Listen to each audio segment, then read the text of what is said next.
अपनी पहचान बताई कि हम हर्षा रिछारिया के करीबी दोस्त हैं और उसके बाद हर्षा रिछारिया के खिलाफ आप जितना जहर उगल सकते थे आपने उतना बुरा बोला। क्या आप प्रसिद्धि पाने के लिए सनातन धर्म का प्रचार कर रहे हैं? जिंदगी में पहली बार मैंने ना पैनिक अटैक फेस किए थे।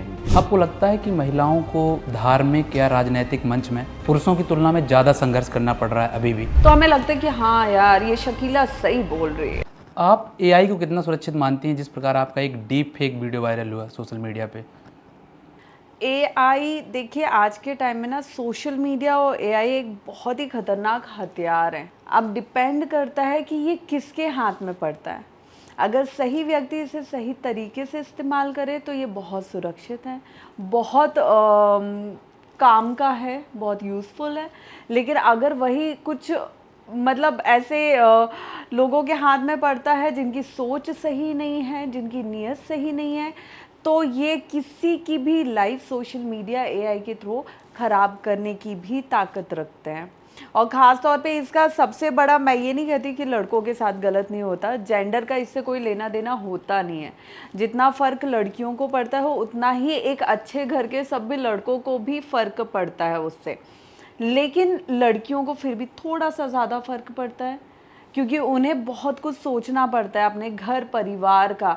आज जिस तरह की वीडियोस मेरे वायरल किए गए, ठीक है, उसके बाद नो डाउट कि हमारे देश में बहुत से समझदार युवा हैं जो देख रहे हैं और जिनको समझ में आ रहा है कि भाई ये फेक वीडियो है।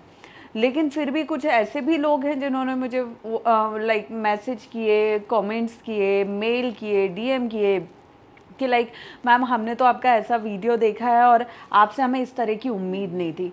तो मैं खुद से सवाल करने लगी कि क्या हमारे देश में अभी भी ऐसे लोग हैं जिन्हें फ़ेक और ओरिजिनल में फ़र्क समझ में नहीं आ रहा, जिनको उस वीडियो को देख के समझ में नहीं आ रहा कि ये फ़ेक बनाया हुआ है। तो उस समय मैं सबसे ज़्यादा डिस्टर्ब उन मैसेजेस से हुई, मुझे वीडियो से ज़्यादा फ़र्क मैसेजेस से पड़ा।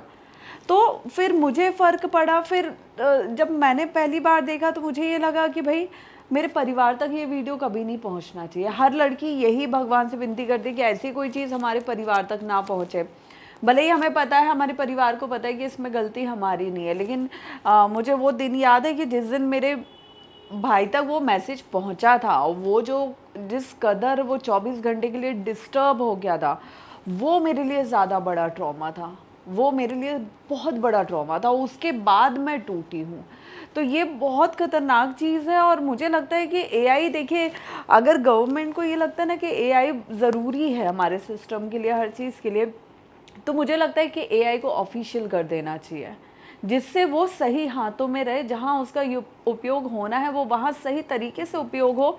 ऐसे हर किसी के हाथों में चला जाना ना, आपको नहीं पता कि कितने लोग सही हैं और कितने लोग गलत, और इसका जो गलत इस्तेमाल हो रहा है वो बहुत से घर परिवारों को डिस्टर्ब कर रहा है। क्या आप प्रसिद्धि पाने के लिए सनातन धर्म का प्रचार कर रहे हैं? क्योंकि सोशल मीडिया में कई युवा हैं जो इसी की ओर में चल रहे हैं।